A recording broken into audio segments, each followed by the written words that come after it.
Good day, lords and ladies, and welcome to a special little break in the genres that I usually cover, Diablo 4.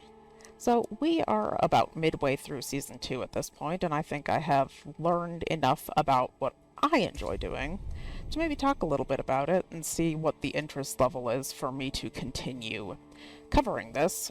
We are about 2 weeks out from a little treat, a little extra being added, the Abattoir of Zir.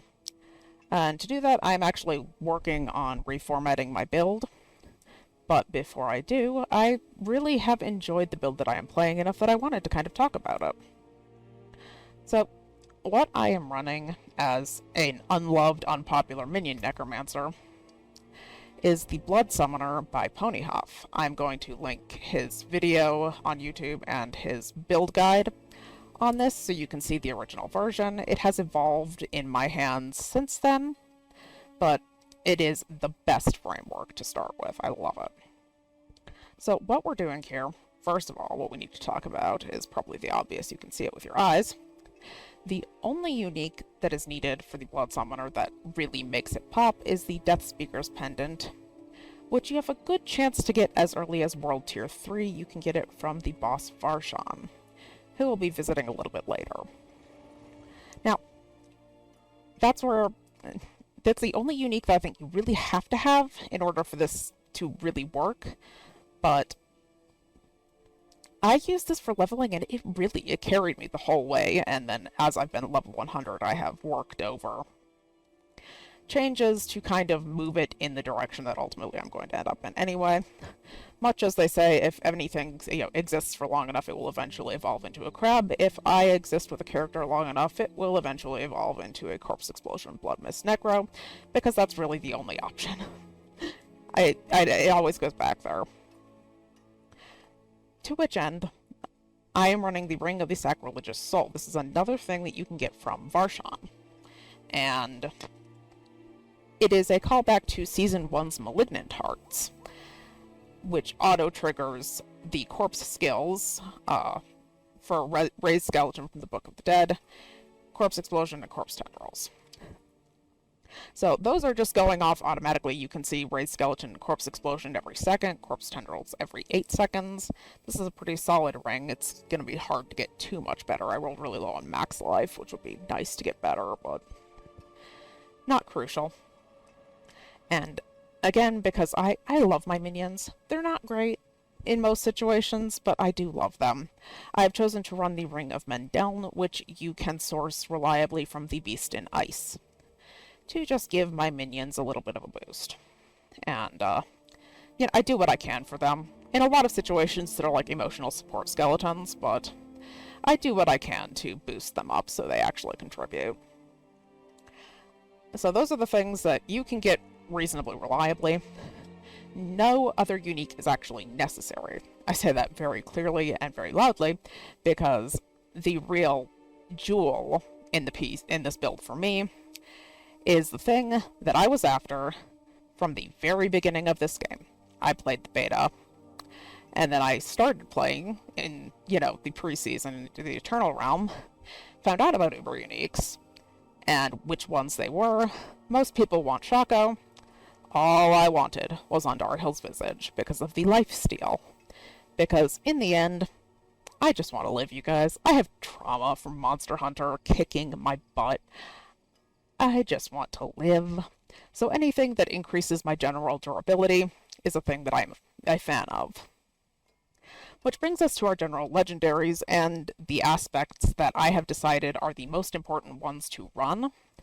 Which, of course, you're going to be taking your skeleton warriors and your skeleton mages, because, again, this is a minion build at the end of the day. You will be running the blood-bathed aspect, which is going to make your blood surge explode twice. And the other one that is original to the Blood Summoner is the aspect of Untimely Death, which is going to just give you an overpower bonus for each percent of your life you heal beyond 100%. This is a fortified build, so this is a really solid aspect to keep.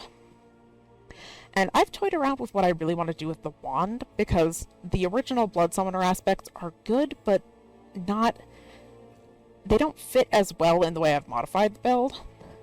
For now, I've been running the cadaverous aspect, because, again, citing back to the Ring of the Sacrilegious Soul that is constantly consuming corpses.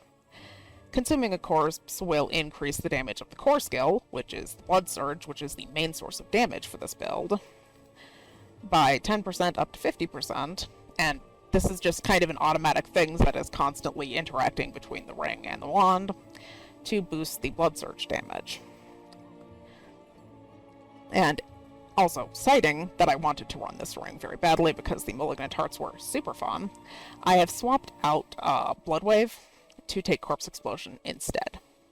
So that way we are actually getting the full benefit of the ring, and Corpse Explosion is just solid. It has been solid from the beginning. It will always be a solid choice. For our skill tree,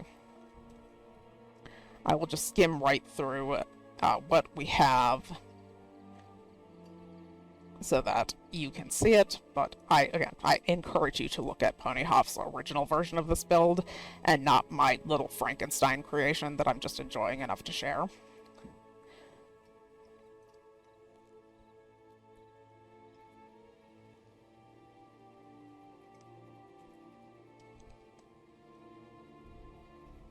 I didn't put these points back. I wonder where those went. There should be points on this, but they haven't actually been necessary, so maybe I don't need them. Who knows? And then Paragon board. We do need to talk about it a little bit, because I have changed it. But original to the Blood Summoner build, you'll be socketing Blood Drinker. Then you're going to come up to the Bloodbath board, where you'll be socketing the Control Glyph. You will duck very briefly into the Cult Leader board. Unfortunately, we don't have the points to get all the way up here to get them, to get the Legendary node, but you will be ducking down to the Glyph socket to socket Dead Razor, and you're going to pick up some damage reduction and damage for your minions. And then you're going to continue upward to the Blood Begets Blood board, where you're going to again grab a bunch of things and socket Imbiber on the way. What is different from the Blood Summoner is, this was originally the Scent of Death board, but there's always corpses around me, so I'm never getting the damage boost, I'm just getting defense. And Blood Summoner is so tanky, I don't need the extra defense from having corpses around me. So I actually ended up switching it out for the Flesh Eater board, because again, ring automatically eating corpses constantly, causing explosions. Consuming 5 gives me a 40% multiplicative bonus to the damage that I'm doing. And you'll be socketing Dominate, which is an overpower glyph. This is an overpower build because it has gotten really strong this patch. So, and vampire powers will be important. And this is the setup for the vampire powers. The ones that are recommended by the build, you'll be taking Metamorphosis. Very, very good. I'm loving this so much. The dash is so good. Blood Boil, Hemomancy, Feed the Coven, and this is originally Undying, which is, effectively basically Andariel's Visage. In effect, it is a health regen glyph, but I'm running the Uber Unique, I don't really need it. So I have chosen Prey on the Weak to take its place instead, so when I dash through enemies, I make them vulnerable. And vulnerable equals more damage is good. So that's what I have chosen. On which note, I think, yeah, we're good.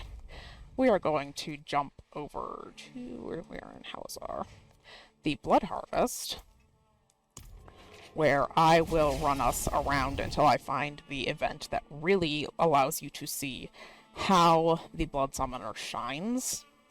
And then we're going to go check out some of the bosses that are kind of the highlight of Season 2.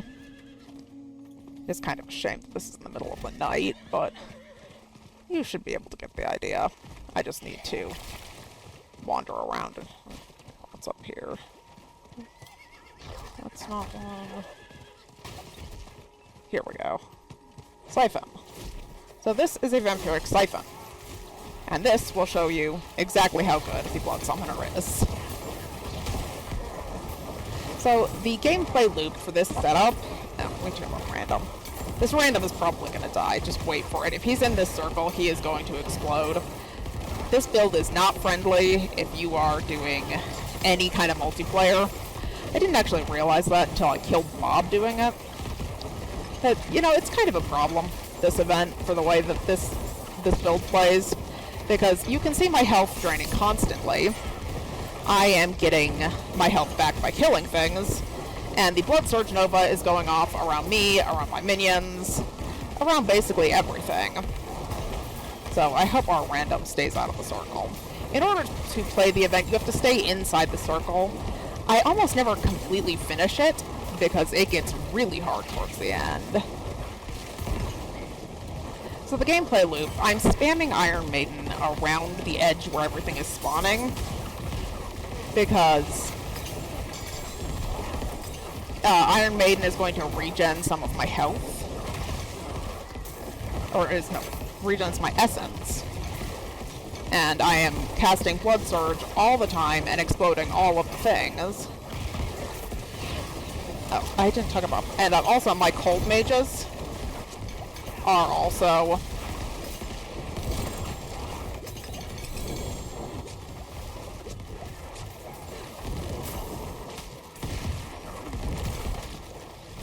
that's about as far as I'm going to be able to take that.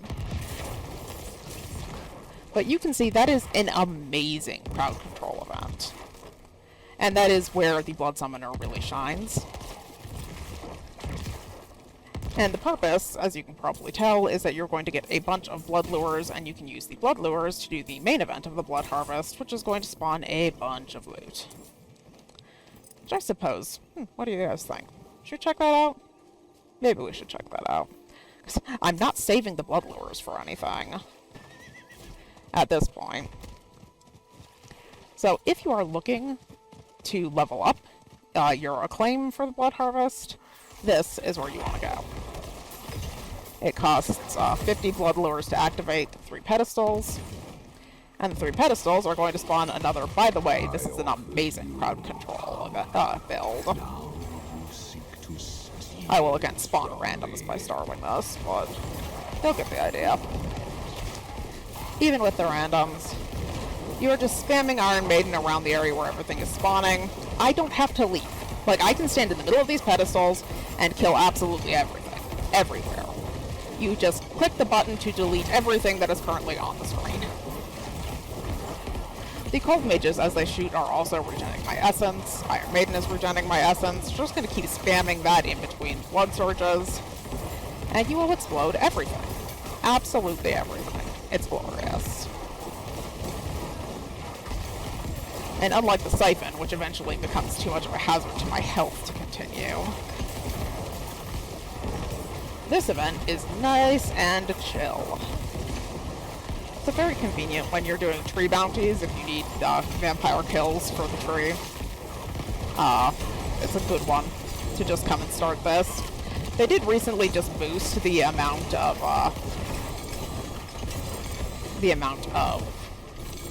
Blood Lures that you get too. So you can start these pretty easily.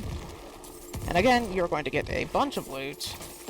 You're going to get a bunch of lures and Bloodseeker keys. We are out of space. Ditch this, take Black River. You don't see wild uniques as much anymore, since now we have the bosses that have a guaranteed unique chance that you can kind of focus on. So if you all would kindly give me just a brief moment, I will offload all of this garbage and we can actually check out why you want to do bounties for the Tree of Whispers and how you get to Duriel, who has about, they worked out the odds are about 2% to get an Uber unique. Okay, so for those of you who are somehow not in the know, why do we care about the Blood Harvest if we're done with our acclaim? It is a very fast place to check off bounties for the Tree of Whispers. The Tree of Whispers gives you malignant body parts for the bounties that you turn in, and you use those bounties, or use those body parts, in turn, to summon Varshan, who is holding half of what we need to get to Duriel, who is kind of the centerpiece of the season thus far. where compared to the infinitesimally small odds of ever seeing an Uber Unique in the Eternal Realm in Season 1, 2% odds is pretty damn good, honestly, compared to what the rates were before. And if I can get an Uber Unique, literally anyone can get an Uber Unique.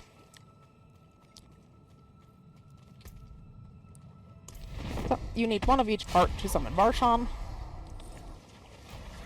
Then you can go to town on him. So like you said, dodge through to make him vulnerable. We don't even have to care about this with the Blood Summoner build. He's attempting to hurt me. It's kind of cute. So you will just stand still and blast him out of existence. And he drops the Mucus Slick Eggs. You need 2 in order to summon Duriel.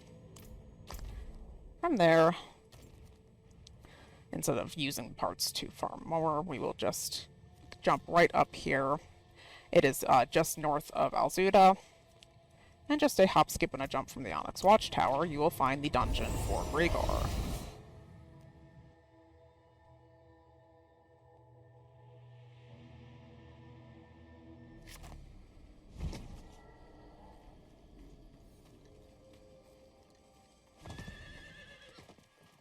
So, we will take my pride and joy in Diablo for a brief little run.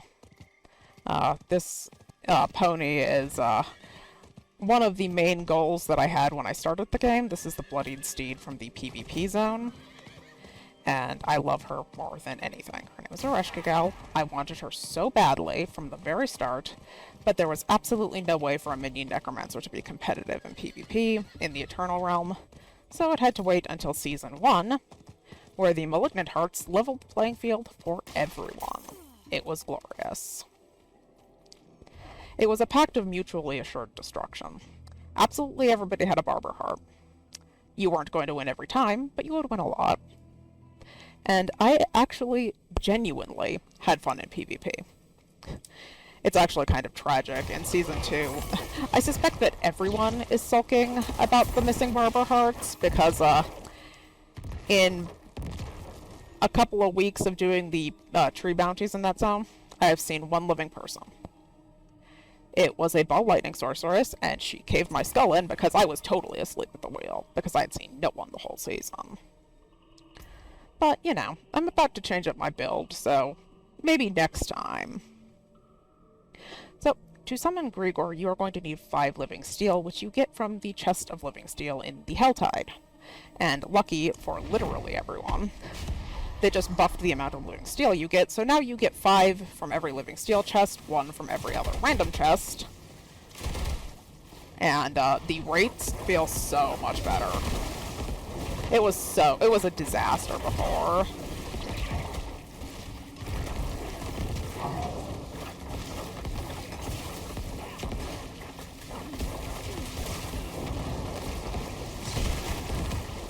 As you can see, like, I don't have to give a shit what Grigoire's doing. Not at all.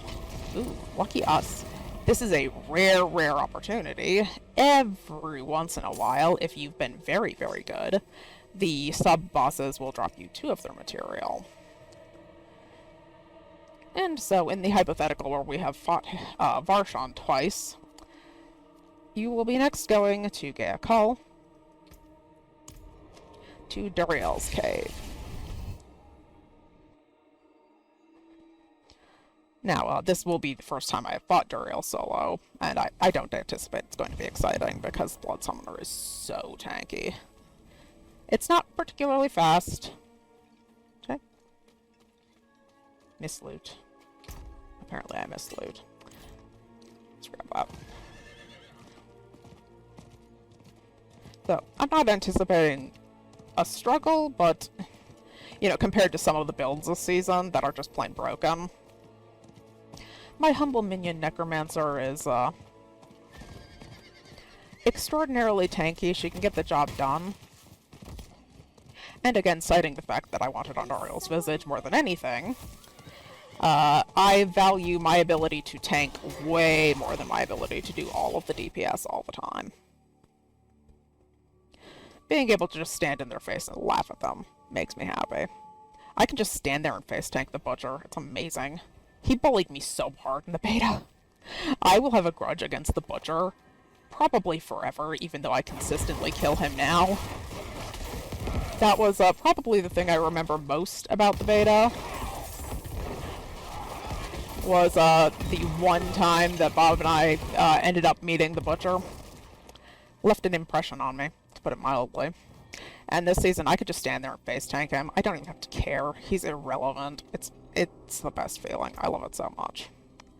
Anyway, for Duriel, you are going to need, as I said, 2 of each of these to summon him. And we're going to pop a poison resist elixir.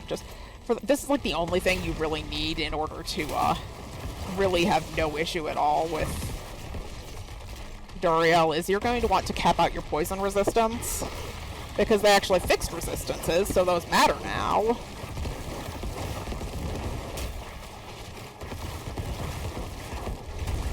Probably stuck on him.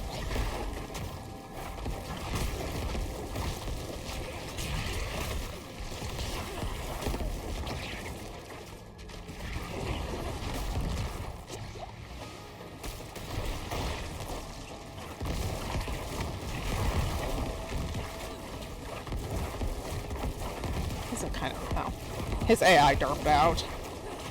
Come on, Duriel. This is a showcase. If you could, like, try to pretend you function normally all the time.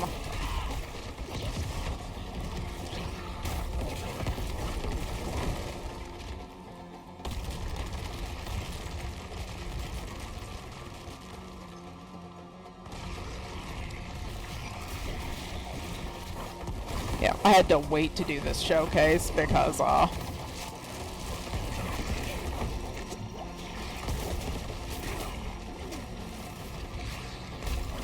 we got very, very, very lucky yesterday, where Bob finally got his Shaco.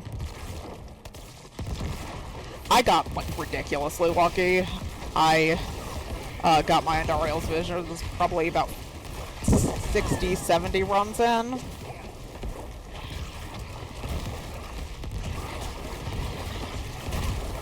It took a very long time farming. And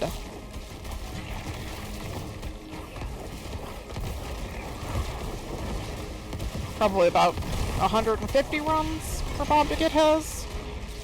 It was tragic. He ended up getting like 2 of the worst ones first. So the scythe is going to be Black River again, so no chance for an Uber Unique, I'm afraid.